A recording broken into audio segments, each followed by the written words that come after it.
প্রিয় দর্শক, আমন্ত্রণ সবাইকে আনোয়ার ইস্পাত নিবেদিত বিশেষ আলোচনা অনুষ্ঠান গোলটেবিলে। সঙ্গে আছে আমি রুবায়েত ফেরদৌস। প্রিয় দর্শক, দীর্ঘ এক বছরের বেশি সময় বন্ধ থাকার পর আগামী ২৪ মে থেকে বিশ্ববিদ্যালয়ে ক্লাস শুরুর সিদ্ধান্ত নিয়েছে সরকার। ১৭ মে খুলে দেওয়া হবে আবাসিক হলগুলো। শিক্ষার্থীদের একটি অংশ আন্দোলন করছে মার্চে হল খুলে দেওয়ার দাবিতে। ১৪ দলের সমন্বয়ক বলছেন, যারা করোনাকালে স্কুল কলেজ খুলে দেওয়ার উস্কানি দিচ্ছে তারা জাতির শত্রু। চট্টগ্রাম সিটি কর্পোরেশন নির্বাচনে অনিয়মের অভিযোগ তুলে নির্বাচন কমিশন বিজয়ী প্রার্থীসহ কয়েকজনের বিরুদ্ধে আদালতে মামলা করেছে পরাজিত বিএনপির প্রার্থী। এদিকে সরকার পতনের এক দফা দাবিতে আন্দোলনের কথা বলছে বিএনপি। প্রিয় দর্শক, এসব নিয়ে আজ আমাদের আলোচনা বিষয় আন্দোলন কবে।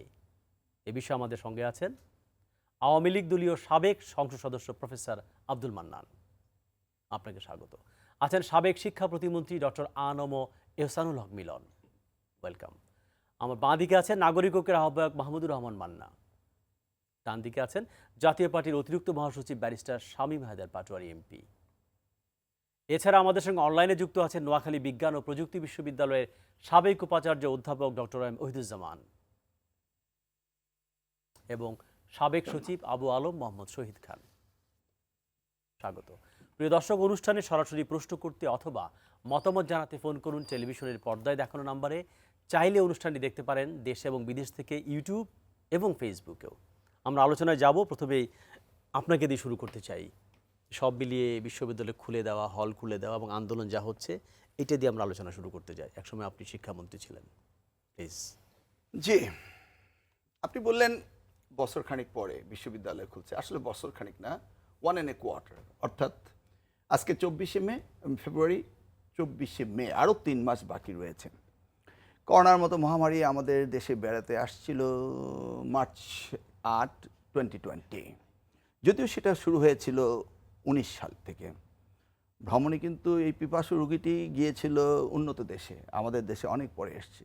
সেই কারণে আমি একটা সুযোগ পেয়েছিলাম যে অন্য দেশ কীভাবে লিড নেয় সেভাবে আমরা ফলো করব। কিন্তু দেখতে পেলাম করোনা সারা বিশ্বে যেভাবে ঘাতক হিসেবে ক্ষতি করেছে, আমাদের দেশে ততটা ক্ষতি করতে পারেনি। শেষকালে এসে যে ক্ষতি আমাদের জন্য করলো সেটা হচ্ছে ভবিষ্যৎ প্রজন্মের শিক্ষার জন্য।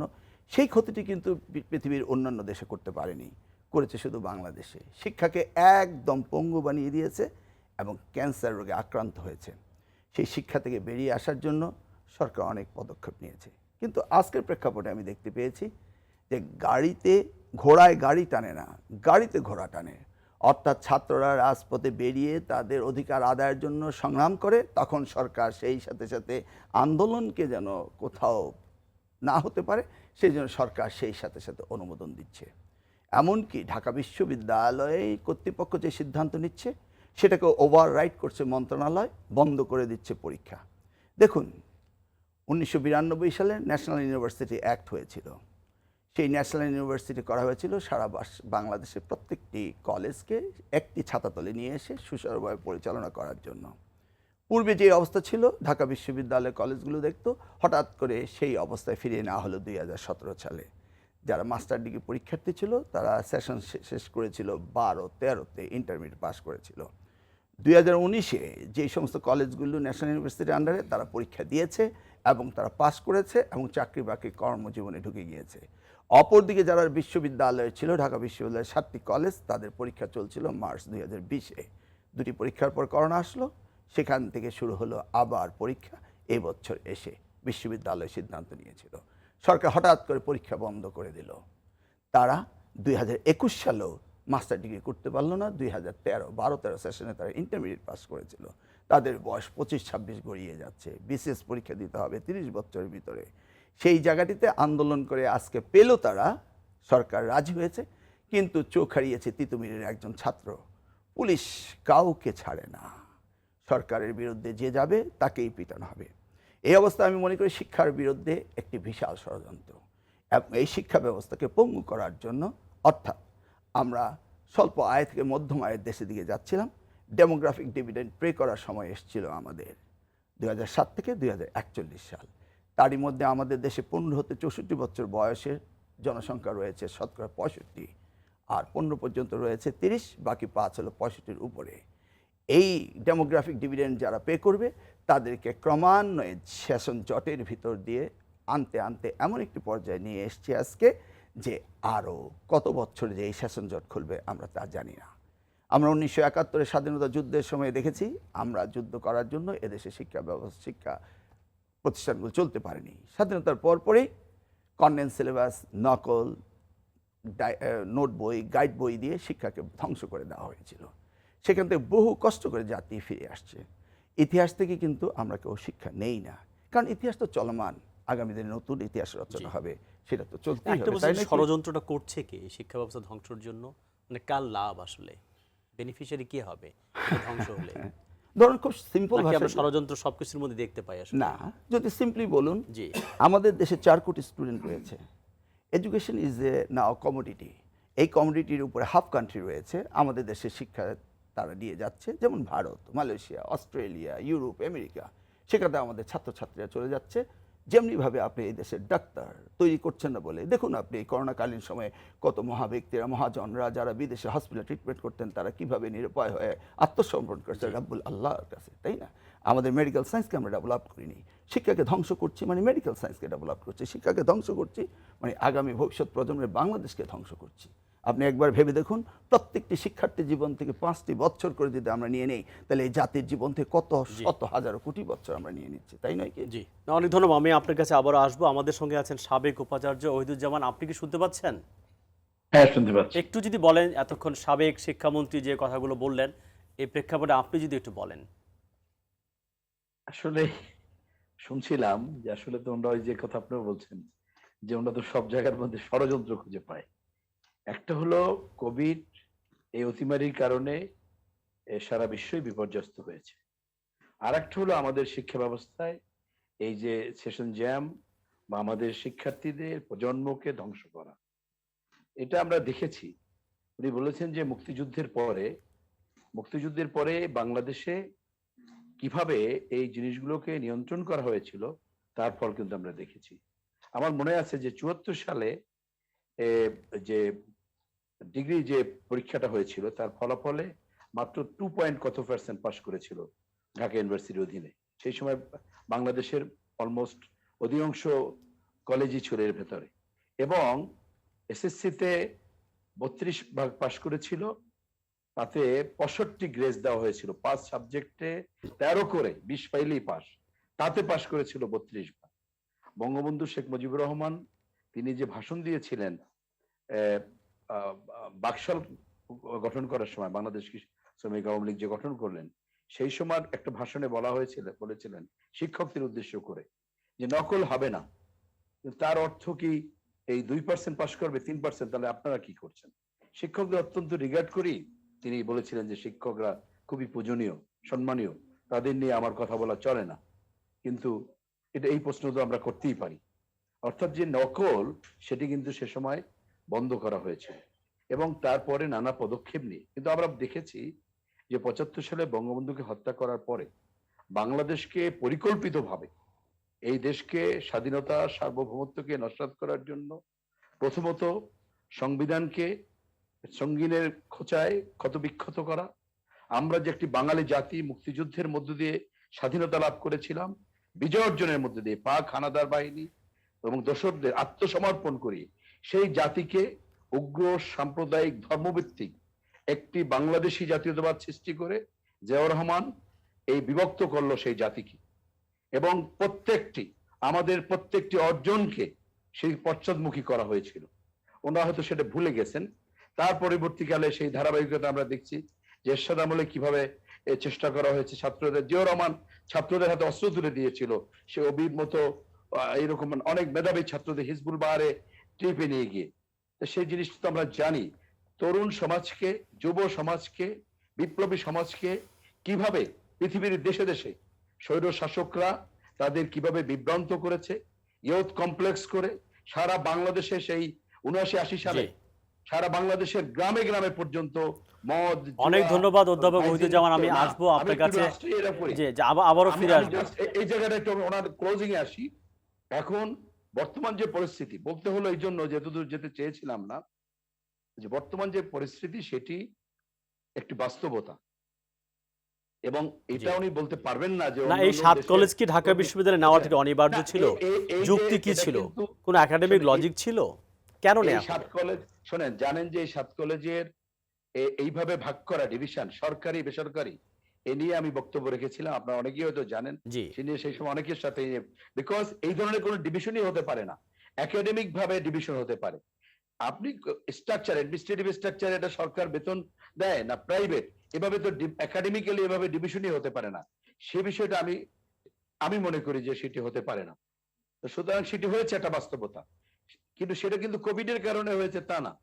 সেটা তারা মনে করেছে যে এই শিক্ষার কোয়ালিটি বৃদ্ধি করা, কারণ জাতীয় বিশ্ববিদ্যালয় একসময় চরম সেশন জ্যামে পড়েছিল, যদিও 2013 পরে পদক্ষেপ নিয়ে সেই সেশন জ্যাম 0 পর্যায়ে নিয়ে আসা হয়েছিল, কিন্তু তার যে কোয়ালিটি এডুকেশনের জি। সেটি কিন্তু সিরিয়াসলি না, কিন্তু আমরা তো কয়েকদিন পরপরই দেখি যে 7 কলেজের শিক্ষার্থীরা ঢাকা বিশ্ববিদ্যালয়ে ঘেরাও করে, আন্দোলন সংগ্রাম করে রাস্তা বন্ধ করে। তো এটা কি দরকার ছিল কিনা? এটা তো ঢাকা এটা কিন্তু 7 বিশ্ববিদ্যালয়, কলেজ থেকে কোনো দাবি ওঠেনি, শিক্ষার্থীরা চায়নি। মানে কিভাবে এই রাজনৈতিক সিদ্ধান্ত শিক্ষার উপর চাপিয়ে দেওয়া হলো? এটা আমরা নিজেরাই দেখলাম আসলে। একাডেমিক কাউন্সিল, কোনো চাপ কি ছিল? কোনো দাবি কি ছিল? ছিল না। এবং সেই সময় যারা ঢাকা ইউনিভার্সিটির উপাচার্য, সেই সময় যারা ঢাকা বিশ্ববিদ্যালয়ের, আমিও ছিলাম, আমি জি। মাঝে একটা সময় ছুটিতে ছিলাম, কিন্তু তারা যখন নিয়েছে, এই একাডেমিক কাউন্সিলের সিদ্ধান্ত ব্যতিরিক্ত হতে পারেনি। এই জবাব তো আমাদের ঢাকা ইউনিভার্সিটি আমরা যারা আছি আমাদের দিতে হবে। জি। তো এখন সেজন্য আপনি কি তো- মনে করেন এটা কি আবার ফেরত পাঠানো সম্ভব জাতীয় বিশ্ববিদ্যালয়ের আওতায়, নাকি ঢাকা বিশ্ববিদ্যালয়ের আওতায় থাকতে পারে? যেহেতু আপনি শিক্ষা ও গবেষণার অধ্যাপক, এই জন্য আপনাকে বলছি আমি যেটা মনে করি যে যে এটা ঢাকা বিশ্ববিদ্যালয়ের যে রেজিস্ট্রার বিল্ডিং, এটাকে ম্যানেজ করা সম্ভব কিনা আসলে? আমি যেটা মনে করি প্রতিদিনই যে আমরা একটা ভিড় দেখছি এখানে। একটি বিশ্ববিদ্যালয়ের যে কারিকুলাম একই কারিকুলামে পরিচালিত হবে, তার যদি কনস্টিটিউয়েন্ট কলেজ থাকে, তার যদি অ্যাসোসিয়েট কলেজ থাকে, কিংবা ডাইরেক্ট ফ্যাকাল্টি থাকে, এখানে কিন্তু বড় একটা পার্থক্য হলো এই 7 কলেজ কিন্তু এই ঢাকা ইউনিভার্সিটির যে বিদ্যমান যে কারিকুলাম সেই কারিকুলামে চলছে না। সেটি হলো একাডেমিক সেট হিসেবে ফার্স্ট আমার প্রশ্ন, আপনি কোথায় চালাবেন? প্রথমত হলো যদি এটা আপনি আপনার কনস্টিটিউয়েন্ট কলেজ রাখতে চান, সেই ক্যাপাসিটি আছে বলে আমি মনে করি না।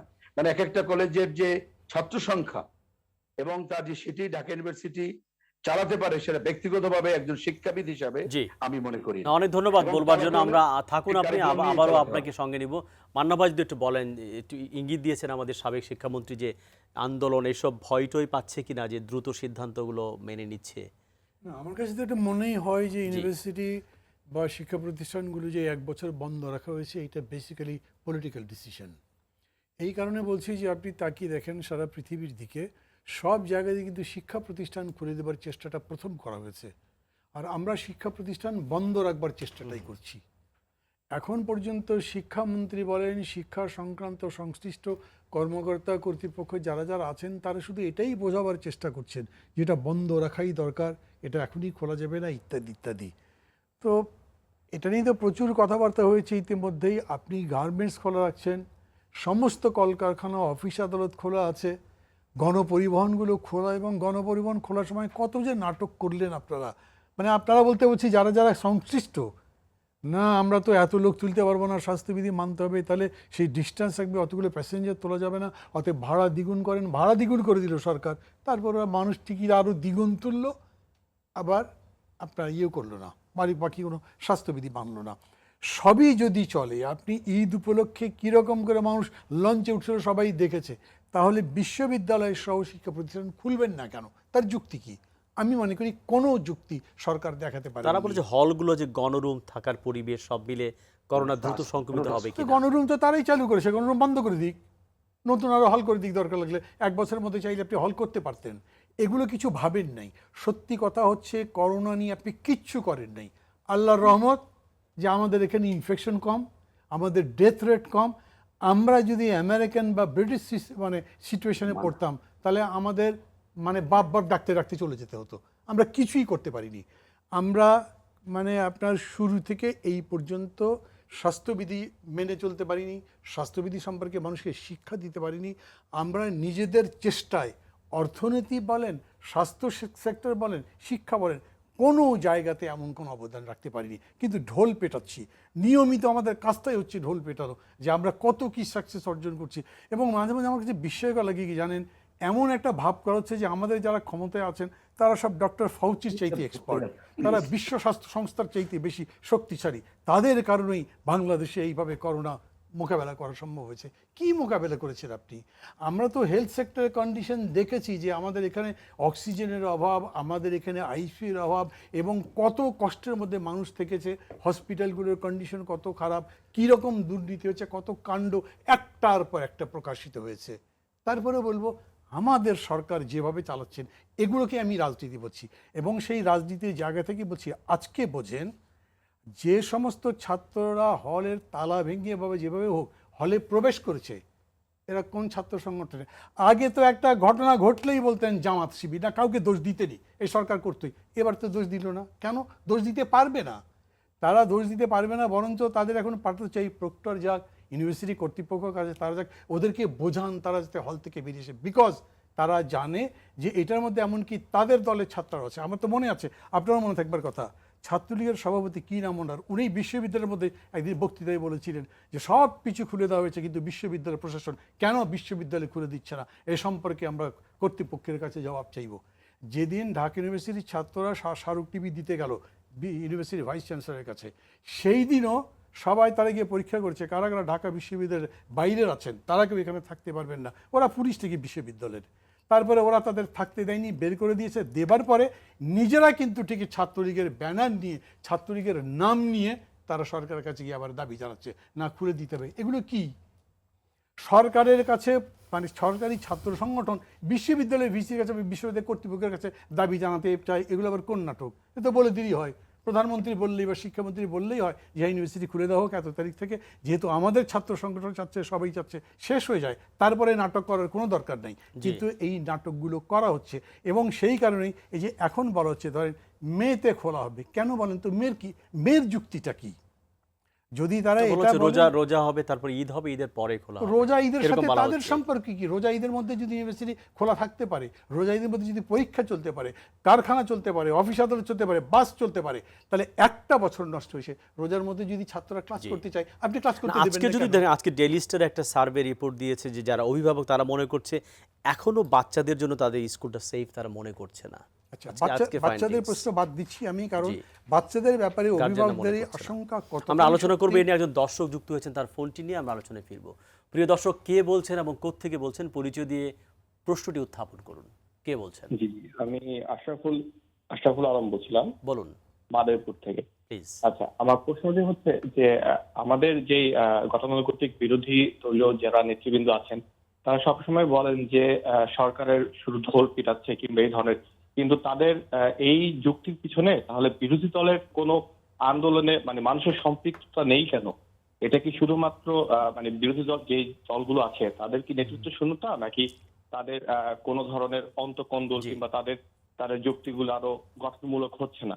অনেক ধন্যবাদ। আমার প্রশ্নটি আমরা পেয়েছি, উত্তরটি খুঁজবো বিরতির পরে। প্রিয় দর্শক, আপনারা দেখছেন আনোয়ার ইস্পাত নিবেদিত বিশেষ আলোচনা অনুষ্ঠান গোল টেবিল। আমরা কথা বলছিলাম করোনাকালীন শিক্ষা এবং বিএনপির আন্দোলন। আমাদের সঙ্গে থাকুন, একটু পরেই আমরা আলোচনায় ফিরে আসব।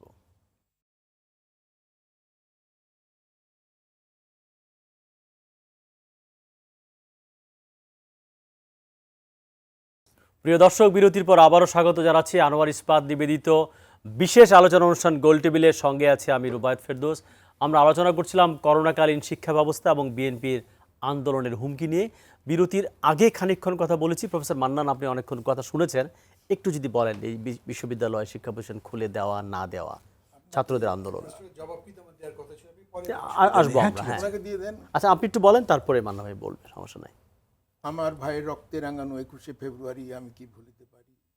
ফেব্রুয়ারি মাস, গভীর রজনী, আমার কোনোটাই আমার ভুল নেই। সেই সঙ্গে যিনি জেলে ছিলেন, যার নেতৃত্বে মহান মুক্তিযুদ্ধে আমরা অংশগ্রহণ করেছিলাম, জাতির পিতা বঙ্গবন্ধুকে আমি গভীর শ্রদ্ধায় স্মরণ করছি।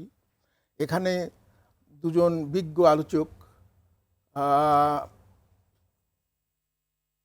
বিশ্ববিদ্যালয়ের ছাত্রদের হল এবং পরীক্ষা এবং ক্লাস এই নিয়ে কথা বলেছেন। এর উত্তর একটাই উত্তর হয়, যদি কোনো কারণে একটি ছেলেও করোনা ভাইরাসে মারা যেত, তাহলে পরে ওনারা কিন্তু আজকে অন্যরকম কথা বলতেন। ওনারা বলতেন যে হল খোলার কি দরকার ছিল।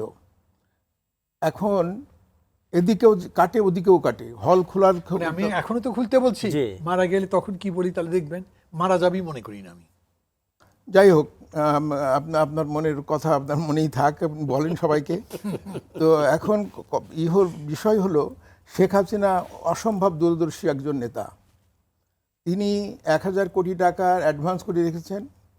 ভারতবর্ষ থেকে সবাই বলেছেন, যারা বিএনপি বিশেষ করে বলেছেন যে টিকা আমাদের আসবে না, ভারত টিকা দিবে না। কিন্তু যেদিন ভারতের টিকা শুরু হচ্ছে সেদিনই কিন্তু আমাদের চালান এসে যাচ্ছে। পরশুদিনও একটা চালান এসছে। কারণ নেত্রীর যে নেতৃত্ব সেটা এতই বেশি দৃঢ় এবং এতই বেশি দূরদৃষ্টি সম্পন্ন যে তিনি বুঝতে পেরেছিলেন যে আমাকে নিতে হবে। আপনাদের সকলেরই মনে আছে যে এখনও 130টা দেশ করোনা ভাইরাসের টিকা নিতে পারেনি, অথচ আমরা 7 তারিখেই আমরা টিকা দেওয়া শুরু করে দিলাম, 7 তারিখ থেকেই। তো এই যে তার যে দূরদৃষ্টি, এই দূরদৃষ্টিকে আমার বিশ্বাস যে এখানে আরও 3 জন আলোচক আছেন, তারা তাকে ধন্যবাদ জানাবেন এবং অভিবাদন দেবেন জি। যে এই ব্যবস্থাটা তিনি করেছেন। এবং প্রথম দিন 7 তারিখে কিছু মনে হয়েছিল, অনেকে ভেবেছিল যে আচ্ছা 7 তারিখটায় হচ্ছে তো দেখি না কি হয়। এই দেখি না কি হতে গিয়ে 7 তারিখের পর থেকে এমনভাবে লাইন হয়ে যাচ্ছে, এমনভাবে টিকার জন্য মানুষ ব্যাকুল হয়েছে যে টিকা নিতেই হবে। তো সেজন্য আমি বলি যে উনার একক নেতৃত্বের কাছে সবারই হার হয়েছে। উনি একক নেতৃত্ব দিয়ে দেশকে যেভাবে অগ্রসর করাচ্ছেন, দেশকে যেভাবে নিয়ে যাচ্ছেন, জি। সেক্ষেত্রে এই ছাত্রদের কথায় আমাকে আসতে হবে, যেহেতু আপনি ওই কথাই বলেছেন। নিশ্চয়ই। বিশ্ববিদ্যালয় স্বায়ত্তশাসিত প্রতিষ্ঠান, ফলে ওখানে আপনি বিশ্ববিদ্যালয়ে আছেন, আমরাও পড়াশোনা করেছি। ওখানে যে কোনো সিদ্ধান্ত গভর্নমেন্ট দিতে পারে না। ওখানে একাডেমিক সিনেট তো পড়ে, সিন্ডিকেট তো পড়ে, কিন্তু একাডেমিক কাউন্সিল যারা অ্যাসোসিয়েট প্রফেসর থেকে যারা থাকবেন তাদের নিয়ে মিটিং হয়, এবং তাদের নিয়ে মিটিং হয়ে একাডেমিক কারিকুলা ঠিক করা হয়, এবং সেখানে কতদিন ছুটি থাকবে, কি থাকবে না থাকবে, এবং এই না, কিন্তু পরিস্থিতি সেটাই হচ্ছে না। বিশ্ববিদ্যালয় নিজে একটা ছুটির তারিখ ঘোষণা করেছিল কবে খুলবে, সরকারের সিদ্ধান্তের কারণে সেটা কিন্তু পিছিয়ে গেছে। কাজে বিশ্ববিদ্যালয়ের স্বায়ত্তশাসনের সিদ্ধান্ত কিন্তু হচ্ছে না, তারা সরকারের সিদ্ধান্তের জন্য অপেক্ষা করছে এবং সেই অনুযায়ী বাস্তবায়ন করছে। এটা তো এই করোনা ভাইরাসের জন্য, জি। এটা রেগুলার কোনো বিষয় না। এটা একটা অবাস্তব অবস্থার মধ্যে আমরা চলে গেছি। সমস্ত বিশ্বের মানুষ একই রোগে আক্রান্ত আমরা সবাই। যদি আমাদের দেশ করোনা মুক্ত হয়ে যায় কোনো কারণে, জি। তাহলে পরে পার্শ্ববর্তী দেশ যদি করোনা মুক্ত না হয়ে থাকে তাহলে আমরা রেহাই পাবো না। সমগ্র পৃথিবীর মানুষকে করোনা মুক্ত করতে পারলেই করোনার থেকে আমরা রেহাই পেতে পারি। জি। তো মান্না ভাইকে ধন্যবাদ দিবেন কিনা এই প্রশ্ন করেছিলেন, যেভাবে করোনা মোকাবেলা করা হয়েছে এবং টিকা ব্যবস্থাপনা, উনি বলছেন যে ধন্যবাদ দেওয়া উচিত আপনাদের। টিকা যেভাবে কার্পণ্য করবেন দেওয়া কিনা? হচ্ছে জি। সিস্টেমটা আমার ভালো লেগেছে, কিন্তু যেন ধন্যবাদ দেব মানে টিকা পুরো ব্যবস্থাপনা নট এট অল। মানে করোনা মোকাবেলায় সরকারের ব্যর্থতা সীমাহীন, সেটা আমি আমার আলোচনার সময় বলবো। আমরা বলি ব্যর্থতা নয়, উদাসীনতা, আমি তো বলছি তো, অবহেলা, জি। জনজীবনের প্রতি ঔদাসীন্য খুবই স্পষ্ট। করোনা ভাইরাস একটা মাইল ফলক হয়ে থাকবে শেখ হাসিনার জীবনের জন্য, তার পলিটিক্সের জন্য একটা মাইল ফলক হয়ে থাকবে। এবং তিনি একান্তভাবে নিজস্ব পরিকল্পনায়, নিজস্ব কায়দায় তিনি এই আমাদের করোনার ব্যাপারটা, যে ভ্যাকসিন দেওয়াটা, জি। ভ্যাকসিনেশনের জন্য যে ব্যবস্থা নেওয়া হচ্ছে, শুধু তাই না, ভারতের উপরে শুধু আমরা নির্ভর করি বসে নেই, আমরা অন্য দিক থেকে, কারণ আমাদের টিকা দরকার। আমাদের 16 কোটি 17 কোটি লোক, তার মধ্যে আজকে 18 বছর বলা হচ্ছে, পরবর্তীতে আরও নিচে নেমে যাবে। ফলে তাদেরকে টিকা দেওয়ার জন্য যে ব্যবস্থা করা, তার দূরদর্শিতা, সেই দূরদর্শিতায় তিনি জি, অনেক ধন্যবাদ। আমি আসবো আপনার কাছে। কথা কম হলো জি, আমার জি। কিন্তু। না, আবার বলবেন আপনি, কথা আচ্ছা। কোনো সমস্যা নাই, সময় আছে। ব্যাস পাটোয়ারি যদি একটু বলেন, আপনি নিজেও একটা ইউনিভার্সিটি চালান, সব মিলিয়ে যদি বলেন করোনাকালীন শিক্ষা ব্যবস্থা, জাস্ট এক সেকেন্ড, একটা দর্শকের ফোন নিয়ে আমি আপনার কাছে ফিরে আসবো। প্রিয় দর্শক, কে বলছেন এবং কোত্থেকে বলছেন? হ্যালো, আসসালামু আলাইকুম। ওয়ালাইকুম আসসালাম। আমি রাজবাড়ির বালিয়াকান্দি থেকে আব্দুল ওহাব মন্ডল বলছিলাম। জি, মন্ডল ভাই বলুন। আমার প্রশ্ন বিজ্ঞ বিরোধী দলীয় নেতৃবৃন্দর কাছে যে আজকে বাংলাদেশে ছাত্ররা 7 কলেজের ছাত্ররা তাদের যে যৌক্তিক আন্দোলন করে এবং তাদের যে সফলতা লাভ করলো, কিন্তু বিএনপি এবং বিরোধী দলের যারা আছেন ওনারা যে আন্দোলন করতে চাচ্ছেন ওনাদের সঠিক কোনো ইস্যু আছে কিনা এবং ওনাদের আন্দোলন করার মতো সাংগঠনিক কোনো সমর্থন আছে কিনা। জি, অনেক এটা ধন্যবাদ আমি- মন্ডল ভাই বালিয়াকান্দি থেকে প্রশ্ন করার জন্য। বাইশার পাটোয়ারি। জি ধন্যবাদ। লার্জ ডেমোক্রেটিক ডিভিডেন্ডের দেশ বাংলাদেশ, তবে তার মধ্যে আমাদের এই ডিভিডেন্ডটা খুব বেশি দিন থাকবে না, অল্প কয়েকদিন। এবং আমাদের এই ডিভিডেন্ডের সবচেয়ে বড় অ্যাডভান্টেজ আমরা নিতে পারতাম স্কিল ডেভেলপমেন্ট, যেখানে আমরা আটারলি অ্যান্ড মিজারেবলি ফেইল হয়েছি। ন্যাশনাল স্কিল ডেভেলপমেন্ট কাউন্সিল আছে, আমরা 3 বছর হয় এটা হয়েছে, আমি এখন পর্যন্ত এটার কোনো ভিজিবল কার্যক্রম দেখিনি। এবং ফিলিপাইন পার্শ্ববর্তী রাষ্ট্র, ওরা কত আগায় গেছে স্কিল ডেভেলপমেন্টে। মাইগ্রেশনে আমরা এখনও কমপ্লিটলি আনস্কিল লেবার পাঠাচ্ছি, স্কিল লেবার পাঠাতে পারছি না। এই ক্ষেত্রে সরকারের ব্যর্থতা আছে। এই মুহূর্তে কোভিড পিরিয়ডে সরকারের সাফল্য অবশ্যই ভ্যাকসিন ভ্যাকসিন ভ্যাকসিন। 130টি দেশ ভ্যাকসিন পায়নি, এবং আমি আজকে একটা চার্টে দেখলাম যে 20 লাখের উপরে ভ্যাকসিন দিয়েছে এমন দেশের সংখ্যা খুব নগণ্য, তার মধ্যে বাংলাদেশ খুব সম্ভবত 7 নম্বরে আছে। এইটা বাংলাদেশের মতো একটা দেশের জন্য অসাধারণ একটা লিডারশিপ মাননীয় প্রধানমন্ত্রী অথবা সরকার দেখিয়েছে, এটা আমাদের স্বীকার করতে হবে। এবং ভ্যাকসিনগুলো প্রথম দিকে মানুষের সংখ্যা থাকলেও পরে প্রচুর মানুষ ভ্যাকসিন দিচ্ছে। কোনো একটা দৈব আশীর্বাদে আমাদের করোনায় অনেক বেশি মৃত্যু হয়নি, তবে আমাদের হেলথে অনেক ব্যত্যয় এই সময় দেখা গেছে, ম্যাসিভ ব্যত্যয় একটা পর্যায়ে দেখা গেছে। তো যে কারণেই হোক আমি মনে করি সরকারের এদিক থেকে সাফল্য আছে। আর ডিজিটাল বাংলাদেশ বললেও অনেক ক্ষেত্রে ডিজিটাল ডেভেলপমেন্ট হচ্ছে। দুটো ক্ষেত্রে আমরা ম্যাসিভলি ফেল করেছি করোনার সময়। একটা হচ্ছে আমাদের সংসদটা আমরা ভার্চুয়ালি চালাতে পারিনি, কিছু আইনগত ত্রুটি থাকতে পারে যেটা সংশোধন করে নেওয়া যেত। পৃথিবীর অনেক দেশ, নিউজিল্যান্ড, ইউকে, মেবি অস্ট্রেলিয়া, তারা ব্লেন্ডেডভাবে সংসদ চালিয়েছে, অর্থাৎ কেউ সংসদে এসেছেন, কেউ সংসদে বাসা থেকে বা অফিস থেকে Online, offline অনলাইন দুটো অফলাইন মিলিয়ে। করেছেন। তাতে হয়েছে সংসদের ওয়ার্কিং আওয়ারটা ঠিক রাখা হয়েছে। আমাদের দেশে যেটা করা হয়েছে 60 দিনের এই গ্যাপটা ফিল আপ করার জন্য সংসদ করা হয়েছে 10 working days, 8 working days. Even budget অধিবেশনও হয়েছে মাত্র 12 ওয়ার্কিং ডেজ। ফলে রাষ্ট্র তাহলে কীভাবে চলছে? সংসদে যদি 12 ওয়ার্কিং ডেজে বাজেট পাস হয়, বাজেটের উপর ডিসকাশন হয়, তাহলে বাজেটটা কতটা রিপ্রেজেন্টেটিভ হচ্ছে, কতটা ডেমোক্রেটিক হচ্ছে। এখানে একটা বিশাল ঘাটতি রয়ে গেছে। বিশাল প্রণোদনা প্যাকেজ ঘোষণা করা হয়েছে, আদৌ ইমপ্লিমেন্ট হচ্ছে কিনা আমি জানি না। সংসদে সেটা নিয়ে কী আলোচনা হয়েছে? কোনো আলোচনা হয়নি। তাহলে রিপ্রেজেন্টেটিভ ঘাটতি, সংসদ থেকে নো ট্যাক্সেশন উইদাউট পার্লামেন্ট, কোনো পার্লামেন্টের র্যাটিফিকেশন ছাড়া 1 পয়সা স্পেন্ড করা যাবে না, ইমপ্লয়েড ইন্ডেক্স, সেই জিনিসগুলোর বিশাল ব্যত্যয় কিন্তু ঘটে গেছে। পার্লামেন্ট ফেল করেছে একটা ব্লেন্ডেড সিস্টেম করতে, একটা ভার্চুয়াল সিস্টেম অ্যাড করতে। এটা আমি মনে করি ম্যাসিভ ফেইলর। আর চরম একটা ফেইলর হয়েছে উচ্চশিক্ষার ক্ষেত্রে, পাবলিক ইউনিভার্সিটিগুলোর ক্ষেত্রে, যেটা আমি মনে করি আমরা প্রাইভেট ইউনিভার্সিটিগুলো এপ্রিল মাস থেকেই ভার্চুয়াল এডুকেশন শুরু করে দিয়েছে। কতটা ভার্চুয়াল এডুকেশনে কমপ্লাই করা যায়, কতটা শিক্ষার্থীকে শেখা যায়, এটার একটা হিউজ একাডেমিক ডিবেট আছে। কিন্তু অন্তত 80 থেকে 90টি পাবলিক ইউনিভার্সিটি কমপ্লিটলি কোনো প্রকার অনলাইন ক্লাস শুরু করতে পারেনি, যার ফলে এই ছাত্ররা তারা দেখছে তাদের জীবন থেকে 1 বছর সম্পূর্ণ হারিয়ে না, যাচ্ছে। শুরুতে পারেনি, পরে কিন্তু পাবলিক ইউনিভার্সিটি কিছু অনলাইনে কিছু ক্লাস নিয়েছে। কিছু বাট পরে আমার মনে class হয় নিয়েছে। স্কেলটা খুব কম।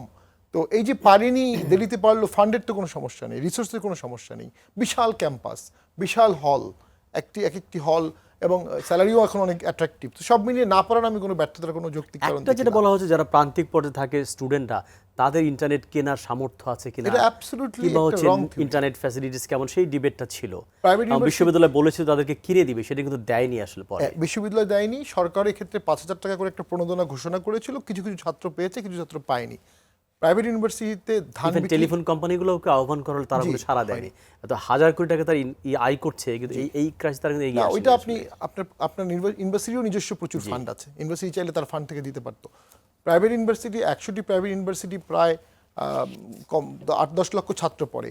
একটি প্রাইভেট ইউনিভার্সিটি এই কোভিড পিরিয়ডে 1 লক্ষ পরীক্ষা নিয়েছে, 1 লক্ষ অনলাইনে। তাহলে 50টি প্রাইভেট ইউনিভার্সিটি 50 লক্ষ পরীক্ষা নিয়েছে। ক্লাস যদি এটা দিয়ে গুণ করেন ইন্টু 100 ক্লাস, কী পরিমাণ হবে আমি জানি না, বাট নিয়েছে। তো এটা চাইলে পাবলিক ইউনিভার্সিটিগুলো করতে পারত। না করার কারণে যেটা হচ্ছে, ছাত্ররা দেখছে 1 বছর কমপ্লিটলি ওয়েস্ট এবং ফ্রাস্ট্রেশন। এবং সবচেয়ে বড় কথা, আমাদের ছাত্ররা টিউশনি করে পড়ে, হলে যারা থাকে বিশেষ করে। আপনি পারচেস পাওয়ারের কথা বললেন, প্রাইভেট ইউনিভার্সিটিতেও ধান বিক্রি করে ছেলেরা টিউশন ফি দেয়, গরু বিক্রি করে দেয়, জমি বিক্রি করে বাবারা এসে এককালীন টাকা দিয়ে যায়, এটা আমরা দেখেছি। সো হলের সাথে ছাত্রদের জীবিকার সম্পর্ক আছে। হলে যারা থাকে, হলের আশেপাশে তারা টিউশনি করে, হলের আশেপাশে অনেকে কোচিং সেন্টার চালায়, অনেকে পার্ট টাইম অনেকে পার্ট টাইম চাকরি করে, আউটসোর্সিং চাকরি করে, এবং অনেক ছাত্র উবারে চাকরি করে, অনেক ছাত্র আপনার পাঠাওয়ে চাকরি করে, অনেকে ফুড ডেলিভারিতে চাকরি করে। এটা এখন বাংলাদেশে ভালো কালচার শুরু হয়েছে। হল বন্ধ থাকলে এই ছাত্ররা অনেকে এখান থেকে টাকা ইনকাম করে গরিব ভাই বোনকেও টাকা পাঠায়। সো ক্যাম্পাস খোলা না খোলা এটা একটু পরেও হতে পারে। হল খুলে দিলে আমি তো আপাত দৃষ্টিতে কোনো প্রকার জি। স্বাস্থ্য বিপর্যয় দেখি না। অনেক ধন্যবাদ। আমি আপনার কাছে আবার আসবো। আবু আলম শহীদ ভাই, সরি আপনি সবার শেষে আপনাকে বলতে হচ্ছে, অনেক কথা আপনি শুনেছেন, একটু যদি বলেন। সবার আলোচনা শুনেছি, সব মিলিয়ে যদি আপনি আপনার মূল্যায়নটা আমরা হাজির তো অনেক করেন। কিছুই আলোচনা করলাম। আমরা দেশের কোভিড সিচুয়েশনে আমাদের মন্ত্রণালয় এবং সরকারের ব্যর্থতার বিষয়গুলো আলোচনা করলাম। সফলতা অবশ্যই আছে যে আমাদের যে টিকার যে বিষয়টা ম্যানেজমেন্ট, এটা অবশ্যই একটা সফল জিনিস, এটাকে আমাদের স্বীকার করতে হবে। আমরা কেউ যদি স্বীকার করতে না চাই সেটা আমাদের হীনমন্যতা হবে। সমালোচনা তো আমরা করবোই। কোভিড এর প্রথম দিকে স্বাস্থ্য মন্ত্রণালয়ের অনেক কাজ, অনেক হাসপাতালের অনেক কাজ, রোগীদের অবহেলা, এইসব তো আমরা দেখেছি। কিন্তু আপনি যদি দেখেন যে ইন্টারন্যাশনাল ফিগারটা যদি দেখেন, যে বাংলাদেশ স্বাস্থ্য ব্যবস্থায় 86 নম্বরে ছিল কোভিড এর সময়, তারা 20-এ এসছে, এখন টিকা দেওয়ার সময় তারা 7-এ চলে এসেছে বিশ্বের মধ্যে। তো এটা একটা ফ্যাক্টকে তো আমরা অস্বীকার করতে পারবো না। বিশ্ববিদ্যালয় খুলে দিবেন কিনা, খোলা হবে কিনা, এই ব্যাপারে সারা বিশ্বেই কিন্তু আমরা বিশ্ববিদ্যালয়ের ছাত্রছাত্রীদের কথা নিয়ে আলোচনা করছি। সারা বিশ্বেই বিশ্ববিদ্যালয় খোলার ব্যাপারে সরকারের এবং শিক্ষা মন্ত্রণালয় এবং ইউনিভার্সিটি গ্রান্টস কমিশন যেসব দেশে আছে তাদের একসাথে আলাপ আলোচনা স্বাস্থ্য মন্ত্রণালয় আলাপ আলোচনার ভিত্তিতে বিশ্ববিদ্যালয় খোলার ব্যাপারে সিদ্ধান্ত হয়েছে। সুতরাং ঢাকা বিশ্ববিদ্যালয় বা অন্য কোনো বিশ্ববিদ্যালয় কত স্বাধীন এ নিয়ে আলোচনা না করাই ভালো, কারণ এত স্বাধীন হওয়ার পরে ওনারা ইচ্ছা করলে খুলে দিতে পারবেন এরকম বলা যাবে না। কারণ হচ্ছে তাদেরকে স্বাস্থ্য বিশেষজ্ঞদের পরামর্শ শুনতে হবে, স্বাস্থ্য মন্ত্রণালয়ের পরামর্শ শুনতে হবে এবং শোনার পরে বিশ্ববিদ্যালয়টা খুলতে হবে। আমি এটাতে একমত যে হ্যাঁ, আমাদের দেশে বর্তমান যে অবস্থায় গার্মেন্টস খোলা আছে, যে অবস্থায় অন্য সব জিনিস চলছে, সেই অবস্থায় অবশ্যই বিশ্ববিদ্যালয় এখন খোলার সময় এসে গেছে এবং সরকার তো একটা বা বিশ্ববিদ্যালয় সিদ্ধান্ত নিয়েছেন মে মাসে খুলবেন। আমি সেটাকে স্বাগত জানাই। বিশ্ববিদ্যালয় খোলার পরে আমরা বুঝতে পারবো যে কত আমরা বিপদে আছি স্বাস্থ্য বিধি নিয়ে, স্বাস্থ্য ব্যবস্থা নিয়ে, সেটা আমরা পরে বুঝতে পারবো। বাট আমার মনে হয় এখন বিশ্ববিদ্যালয়গুলো খোলার সময় এসেছে। আমি মনে করি না যে সরকার বিশ্ববিদ্যালয় খুলে দিলেই একটা বড় ছাত্র আন্দোলন হবে এবং সরকারের পতন হবে, এরকম সরকার ভাবছে। আমি এটা মনে করি না, আমার এটা বিশ্বাসও হয় না। কারণ আমি বাংলাদেশের রাজনীতিকে ফলো করছি 1970-এর দশক, তো পুরাটাই 60-এর না, যে প্রফেসর মান্নান বলছিলেন যদি কোনো স্টুডেন্ট মারা যায় সেটা একটা প্রতিক্রিয়া তৈরি হবে কিনা, এই ভয়, যদি কোনো গার্মেন্টস শ্রমিক মারা যায় তাতেও তো প্রতিক্রিয়া। কারণ আমরা দেখেছি বিশ্ববিদ্যালয়ের এরকম কিন্তু হয়, লাশটাকে নিয়ে আমার ভাই বললো কেন, জবাব চাই, সেরকম একটা আন্দোলনের ইস্যু তৈরি হবে। বাংলাদেশের বিশ্ববিদ্যালয় খুলে দিলে একটা বিরাট ছাত্র আন্দোলন হবে এবং সেই ছাত্র আন্দোলনের বর্তমান সরকার পতন হয়ে যাবে, এরকম ভয় টয় ওনারা পান না। আন্দোলনটা আসলে করতে হবে, কারণ অনেক বিষয় আছে যেখানে আন্দোলন করা দরকার। সেখানে আন্দোলন কারা কিভাবে করবেন, বিরোধী দল কি করবেন, সেটা তাদের বিষয়। ওকে, অনেক ধন্যবাদ শহীদ ভাই, আপনি সঙ্গেই থাকুন, আমরা আলোচনায় ফিরবো। একটা যদি বলেন, দর্শকও বলছিলেন, শহীদ ভাই বলেন, সব মিলে টিলে যে এই 7 কলেজরা তারা কিন্তু আন্দোলন করে দাবিটা নিয়ে গেল। দর্শকরা বলছেন যে বিএনপি কেন এরকম, তাদের এত জনসমর্থন, এত মানুষ সারা দেশে, তারা কেন এরকম অ্যাচিভ করতে পারে না, একটা আন্দোলন, সফল আন্দোলন কেন করতে পারছে না? শুনুন, বিএনপির গায়ে এত গন্ধ, যদি বিএনপি সেখানে নামতো তাহলে এই যে শিক্ষার্থীদের একটা সুন্দর দাবি ছিল এটা তারা আদায় করতে পারতো না। আমি খুব খুশি হয়েছি যে শিক্ষার্থীদের দায়িত্ব পালন করেছে, তারা আন্দোলন করে তাদের এই বিষয়টি অধিকারটিকে আদায় করে নিয়েছে। আর বিএনপি আন্দোলন করতে পারে না এই ধরনের কথাগুলো আমরা বিশ্বাস করি না। আজকে প্রশাসন দিয়ে, পুলিশ দিয়ে বিএনপিকে পেটানো হচ্ছে। আপনারা এখানে 6 জন আছেন, সকলেই জানেন আমি এহসানুল মিলনকে মন্ত্রী থাকা অবস্থায় 70 বছরের মহিলাকে ধর্ষণ করে মেরে ফেলি, মন্ত্রী থাকা অবস্থায়। আবু আলম সাহেব জ্যেষ্ঠ সচিব হিসেবে রিটায়ারমেন্টে গিয়েছেন, আপনি জানেন মন্ত্রী অবস্থায় আমার কাছে কত সিকিউরিটি থাকে। এখানে মাননীয় সংসদ সদস্য আছেন, দুর্ভাগ্যজনকভাবে মান্না ভাই আমার প্রিয় নেতা, উনি হননি সংসদ সদস্য বা মন্ত্রী। কিন্তু আপনারা জানেন আমি এহসানুল মিলন 37টি মামলা খেয়েছি, নোকিয়া মোবাইল ফোন, ঘড়ি চুরি, এই চুরি, পুকুরে মাছ চুরি, 2টি বিষয়ে মামলা খাইনি। একটি হলো ইফটিজিং, আরেকটি হলো মসজিদের ঘড়ি চুরি।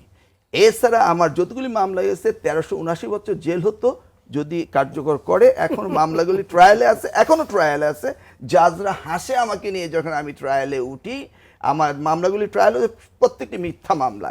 এইভাবে যেই দেশের স্বাধীনতার একটি সুবর্ণ জয়ন্তীতে এসে 50 বছর বয়সে এসে যখন আদালতে গিয়ে আমি দাঁড়াই আর ফেল করে তাকিয়ে থাকি, তখন আমার মনে হয় আমি ক্লাস 10-এর ছাত্র ছিলাম মুক্তিযুদ্ধের সময়। ইন্ডিয়াতে যেতে পারিনি, কিন্তু দেশে আমি যুদ্ধ করেছিলাম আমার বড় ভাইদের সাথে। এই জন্য কি এই দেশের স্বাধীনতা? একেই কি বলে মুক্তিযুদ্ধের চেতনা? এইমাত্র শুনলাম হিজবুল বাহারে, আমি গিয়েছিলাম মেধাবী ছাত্র হিসেবে, শুনলাম প্রেসিডেন্ট জিয়া রহমান হিজবুল বাহারে নাকি অস্ত্র সাপ্লাই দিয়েছেন। এই যে নতুন করে হঠাৎ শুনি শহীদ রাষ্ট্রপতি জিয়া রহমানের খেতাব নিয়ে যাবে, আজকে আবার শুনলাম মাননীয় শিক্ষকের কাছ থেকে নোয়াখালী ইউনিভার্সিটির ভিসি, যে ইউনিভার্সিটি আমার সময় আমি করেছিলাম, ডক্টর আবুল খায়ের সাহেবকে প্রথম ভিসি বানিয়েছিলাম, কেমিস্ট্রি প্রফেসর, উনি যাবেন না, আমি বলছি ফাউন্ডার ভিসি হিসেবে যে আপনার পদচিহ্নটা রেখে আসেন। এই যে শহীদ রাষ্ট্রপতি জিয়া রহমানের খেতাব নিয়ে যাচ্ছে, কোন কারণে নিয়ে যাচ্ছে? লুইখানে সেই মহান জাতীয় সংসদের আসল নকশাটি পেনসিলভেনিয়া ইউনিভার্সিটিতে $500,000 খরচ করে নিয়ে এসেছে। কেন নিয়ে এসেছে? কারণ শহীদ রাষ্ট্রপতি জিয়া রহমানের খেতাব নিলে পরে ওনার কবরস্থানটা ওখান থেকে নিয়ে যেতে হবে। কারণ আওয়ামী লীগের হচ্ছে জিয়া ভূত, Zia phobia, Tarique Rahman phobia, Begum Khaleda Zia phobia. আজকে অনেককেই আপনার প্রেসিডেন্সিয়াল ওয়ার্ডের মার্সি করে দেন, কিন্তু 2 কোটি টাকা 6 কোটি টাকা হয়েছে বেগম খালেদা জিয়াকে 401 এই ফৌজদারি আইনের ধারা অনুযায়ী ওনাকে মাফ করাও যায় না, ওনাকে বিদেশেও পাঠানো যায় না। এইভাবে যদি একটি দলীয় প্রধানকে এইভাবে যদি তাকে কারাগারে রেখে দেওয়া হয়, আর আপনারা বলছেন আমরা আন্দোলন জানি না, 1 ঘন্টার জন্য টাইম দিয়ে রেফারি দিয়ে পুলিশ মাঠ থেকে সরিয়ে নেন, বাংলাদেশের জনসাধারণের বন্যায় আপনারা ডুবে যাবেন। এইটা আপনারা বড় কথা বলবেন না। 2009 সাল থেকে এখন পর্যন্ত এখনও দুর্নীতির কাণ্ড নেই বাংলাদেশে, না ঘটেছে। মেডিকেল সেক্টরের প্রশংসা করতে বলছেন, আমার 5 জন আত্মীয় মারা গেছে, প্রাইভেট হসপিটালে তারা ট্রিটমেন্ট করেছে করোনার, এক একজনের বিল 30 লক্ষ টাকা। আমরা সকলে মিলিয়ে যিনি মারা গেছেন মারা গিয়েছে, আর আমরা যারা বেঁচে আছি তারা ঘানি টানছি। শুনুন, বাফার স্টকগুলো যখন আমেরিকা থেকে ব্যান করে দিল, বলল যে FDA এর অ্যাপ্রুভাল পায়নি, তখন হন্তদন্ত করে আমাদেরকে করোনা ভ্যাকসিন দিয়েছিল সিরাম ইনস্টিটিউট। আগের দিন বলেছিল যে আমরা দিতে পারবো না, একদিন পরেই বলল দিতে পারবো। আসল ঘটনা নিয়ে কথা বলেন, ক্যামোফ্লেজ করে লাভ নেই। ওই যে মাননীয় ব্যারিস্টার সাহেব বললেন যে আল্লাহর রহমত আছে, মান্না ভাই বললেন আমাদের body immune system very strong. আপনারা জীবন জীবিকার কথা বলছেন, আমিও জীবন জীবিকার কথা বলছি। অর্থনৈতিক চাকা ঘোরার জন্য গার্মেন্টসের শ্রমিকদের ডেকে ফেরত পাঠিয়েছেন, কত নাটকেই না আমরা দেখেছি। আল্লাহর অশেষ রহমত ছিল, আমরা বেঁচে গেছি। আর ম্যানেজমেন্টের কথা বলছেন, টিকা ম্যানেজমেন্ট তো জন্মের পরের থেকে দেখছি, হাতে তো 2 দিকে টিকা দাগই আছে আমাদের। এদেশে টিকা দিতে দিতে আমরা বড় হয়েছি। আমরা টিকা ম্যানেজমেন্ট ওয়ার্ল্ড হেলথ অর্গানাইজেশন থেকে আমাদেরকে আগেই পুরস্কৃত করা হয়েছে। আর এবার চিন্তা করে দেখুন, এই করোনা ভ্যাকসিন 130টি দেশ পায়নি, আমরা পেয়েছি, আমরা প্রশংসা করি। কিন্তু এমন অবস্থা হয়েছিল পিজি হাসপাতালে, রুগীরা রাস্তায় মরেছে, মুগদা হাসপাতালের সামনে সচক্ষে দেখেছি ভ্যানের উপরে মরেছে। কিভাবে হেলথ ডিপার্টমেন্ট চুরি করে অট্টালিকা বানিয়েছে জামাইকা স্টেটে, কিভাবে ড্রাইভারের কাছে 3 কোটি টাকা পাওয়া যায়, কিভাবে একটা চেয়ারের দাম, বালিশের দাম 47,000 টাকা, পদ্মার দাম 50,000 টাকা, কিভাবে মহাচুরি, সাগর চুরি চুরি চুরি চুরি করেছে, এগুলি জাতি জানে। যেই জাতি এত কিছু জানার পরও আমরা এখনো বড় বড় কথা শুনি। যে অনেক ধন্যবাদ। চান ভাই কি একটু বলবেন কিনা ওহিদুজ্জামান অধ্যাপক, যে আন্দোলনের জন্য একটু পুলিশকে সরিয়ে 1 ঘন্টা শুধু সময় চেয়েছে? আপনাকে আনমিউট করে বলতে হবে প্রফেসর ওহিদুজ্জামান, আনমিউট করতে হবে প্লিজ। আমি একটা কথা বলি, Carry on. দেখেন ভালো কথা বলছে ওরা যে পুলিশকে সরিয়ে কাকে সরাতে হবে, শেখ পুলিশ আর কাউকে সরাতে হবে? মিডনাইটে নির্বাচন হয়েছে বাংলাদেশে, কে না জানে? এই যে মেয়র নির্বাচন হচ্ছে, কে না জানে? এই হাসির কথাগুলো বলে আর এই গণতন্ত্রকে এমন ভাবে হত্যা করে দিচ্ছেন, পচা লাশের দুর্গন্ধ বেরোচ্ছে। পচা লাশের গণতন্ত্র নামক লাশটিকে ধ্বংস করা হয়েছে। সিএসির মতো এই লোকটি একদিনে 14টি বক্তৃতার টাকা নিয়েছেন। 42 জন বিশিষ্ট ব্যক্তি উনার বিরুদ্ধে চিঠি দিয়েছেন। বলেন প্লিজ। মানে বিষয়টা হলো, আমরাও তো এই দেশের ছাত্র, এই বিশ্ববিদ্যালয়ের ছাত্র, বা ওনাদের পিছনে পিছনেই বড় হয়েছি, তাই না? তো আমরা তো সবই দেখেছি। আমাদের দেশের ইতিহাস যদি আপনি এই 50 বছর বলেন, 100 বছর বলেন, 150 বছর বলেন, 200 বছর বলেন, বা বাইরেরও বলেন, কোন রাষ্ট্রের ইতিহাসে আছে যে সেইখানে বিরোধী দল বলছে যে আপনারা পুলিশ সরাই রাখেন, আমরা আন্দোলন করব? এটা তো আমার জানা নাই। সুতরাং রাজপথে আন্দোলন করার মধ্য দিয়েই তো আমরা অনেক কিছু আমাদের এই দেশ অর্জন করেছে। আপনি যদি দেখেন 2013 সালের কথা, যুদ্ধ অপরাধীদের বিচার শুরু হয়েছিল স্বাধীনতার অনেক পরে, তাই না? এবং সমগ্র স্ট্রাকচার ছিল আমাদের, পুলিশ বলেন, র্যাব বলেন।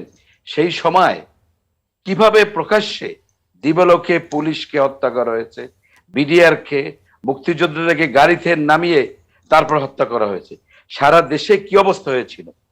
একটা পলিটিক্যাল গভর্নমেন্ট ছিল, যে গভর্নমেন্ট 90% আসন নিয়ে যে জোট ক্ষমতায় ছিল, 90%, আর 10% ছিল অপোজিশনে। সেখানে জামাত বিএনপির জোট সরকার কি অবস্থা করেছিল, মেইনলি জামাতের নেতৃত্বে। এবং আমরা সে কারণেই বলেছিলাম, তা আপনি বলেন কি দেশটাকে আবার সেখানে ছেড়ে দিতে হবে? এইটা দেশের যে দল করুক, কোন দেশপ্রেমিক নাগরিক এটা কি চাইতে পারে? দ্বিতীয়ত যদি বলেন একটা সরকারে যেই থাকুক, সে তো একটা ম্যান্ডেট নিয়ে আসছে, তার কি জনগণের কাছে কোনো জবাব দিতে নাই যে জনগণকে ছেড়ে দেবে ওইরকম একটি জায়গায়? ওনারা তো বলছেই, ওরা তো এটাই বলতে চায় যে সুযোগ পেলে তাহলে আবার একেবারে ওই টেকনাফ থেকে তেঁতুলিয়া পর্যন্ত যা করা হবে। আপনি যদি বলেন জোট সরকার আমলে এই 2001-এ যে ক্ষমতার পরিবর্তন হয়েছিল, কার্যত তো অনেক ভোট ওনারা পেয়েছিল, তাহলে জনগণের উপরে এত খেপলেন কোন ওনারা? কি মনে হয় সারা মিলন ভাই, দেশে কেন যে খেপলেন হামলা হলো, আপনারা? না না, উনি যা বলছেন আমি কখনো আশা করি না জি। যে 0 পয়েন্টে কেউ ক্ষমতা রেখে আসবে, এটা আমি আশা করছি না। কিন্তু এই আওয়ামী লীগের এই 13 বছরের ইতিহাস, কোথায় গেল চৌধুরী আলম, কোথায় গেল ইলিয়াস আলী, কথা বললেই গুম, কত লোক এখনো গুম আছে, এগুলি কিন্তু মানুষ ভয় পেয়ে বলে না। আইসিটি অ্যাক্ট করেছেন, জোরে কথা বলা যাবে না, ই ব্যাংকিং আছে, ই মোবাইল আছে, ই সব কিছু আছে, ই মুখ নাই। ই মুখে কথা বলতে গেলে কিন্তু আমরা এখন আইসিটি অ্যাক্টে জেলে যাই, বুঝতে পেরেছেন? ওই তো সেদিনকে শহীদ জিয়া রাষ্ট্রপতি জিয়াউর রহমানের জন্য খেতাব নিয়ে আন্দোলন করতে গিয়েছিল, বড় বড় কথা বলেছে, পুলিশ গিয়ে পিটিয়েছে। ভাই, প্রেস ক্লাবের সামনে 10,000 লোক হয়েছে, সেটাও আপনাদের সহ্য হয় না। কেন আপনি প্রেসিডেন্ট জিয়ার খেতাব নিতে চাচ্ছেন? বঙ্গবন্ধুর এত উদারতার কথা বলছেন, উনি এই খেতাব দিয়েছিলেন। আপনারা বঙ্গবন্ধু হত্যার বিচার করেছেন, কই সেখানে তো জিয়াউর রহমানের একটি কথা বলা হয়নি। বঙ্গবীর কাদের সিদ্দিকী তার বইয়ে সুস্পষ্টভাবে লিখেছে, বঙ্গবন্ধু কল করেছিলেন জেনারেল শফিউল্লাহকে, 3.5 ঘন্টা সময় লেগেছিল উত্তর দিতে। সেই বিচার করেন, আমরা চাই বঙ্গবন্ধুর বিচার হোক। এবং কারা কারা বঙ্গবন্ধুর সময় ছিল। আজকে আপনি বলছেন 1975 সালে 15ই আগস্টের পরে 7ই নভেম্বর পর্যন্ত 83 দিন এই সরকার কার কাছে ছিল? 83 নম্বর পাঠিয়েছিলেন ওই খালেদ মোশাররফরা, যারা বিদেশ গিয়েছে। শহীদ রাষ্ট্রপতি জিয়া রহমান পাঠায় নেই। ওই যে মার্শাল ল অ্যাক্ট হয়েছিল, সেই সময় কি প্রেসিডেন্ট জিয়া রহমান করেছিলেন না মোস্তাক আহমেদ করেছিলেন? বঙ্গবন্ধু কে ছিলেন সেই শপথের সময়? এগুলি জাতি জানে, ইতিহাস বলবেন, আমরা ইতিহাস বলতে পারি। আরে আপনি সম্রাটের ইতিহাস বলেন, চুরির কথা বলেন, কিভাবে মেগা প্রজেক্ট করে মেগা চুরি হচ্ছে বাংলাদেশে সেইটা বলেন। চুরি করতে করতে বেগমপাড়া বানিয়েছেন, সারা বাংলাদেশ সব ধ্বংস। 7,70,000 কোটি টাকা প্রতি বছরে চুরি করছেন, 2টি বাজেটের টাকা চুরি করেছেন, এগুলি জাতি জানে, সব কিছু জানে। আপনারা ওই জিয়া রহমানের খেতাব নিয়ে অন্যদিকে ধাবিত করবেন। এই জাতি অনেক স্মার্ট জাতি, ভুলে যায় না, বুঝতে পেরেছেন তো? এইভাবে ইতিহাসকে কখনো চেঞ্জ করতে আপনারা পারবেন না। শহীদ জিয়ার জাতীয়তাবাদী রাজনীতিকে ধ্বংস করার জন্য আপনারা যা শুরু করেছেন চালিয়ে যান। জিয়াউর রহমান হিজবুল বাহাদের অস্ত্র নেয়নি। 1981 সালের 17ই জানুয়ারি আমি নিজে গিয়েছিলাম, এই দেশের সকল মেধাবীরা গিয়েছিল, শিল্পী, ডাক্তার, ইঞ্জিনিয়ার, মেধাবী ছাত্র। কে বলেছে আপনাকে? নতুন তথ্য দিলেন আপনি। আপনি একজন গবেষক, আপনি একজন শিক্ষক। জিয়াউর রহমান এই কাজটি করেছে বলে যে অপবাদ আপনি দিয়েছেন। শোনেন, যারা ওই অস্ত্র নিয়ে পরে বলছে যে সন্ত্রাস যদি শিল্প হয়, তারা সেই শিল্পের শিল্পী। শুনে সেই সব জিনিস বলে ঘাইটেন না, সবই বলা যাবে, বলতে পারবো না কারণ অবশ্যই গবেষণা আমাদের আছে। আমি যে জিনিসটা বলতে চাচ্ছি এই যে